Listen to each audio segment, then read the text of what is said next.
Now let's do Ustrasan.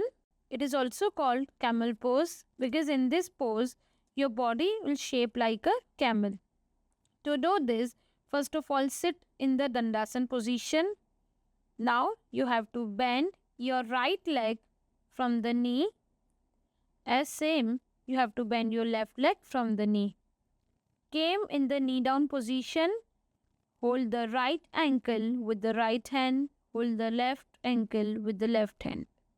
Push your body forward and look up or gently drop your head back and stay in this pose for 5 breaths.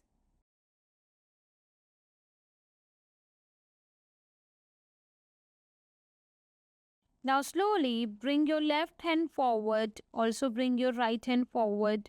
Sit in the Vajrasan position, straighten your both legs and be relaxed.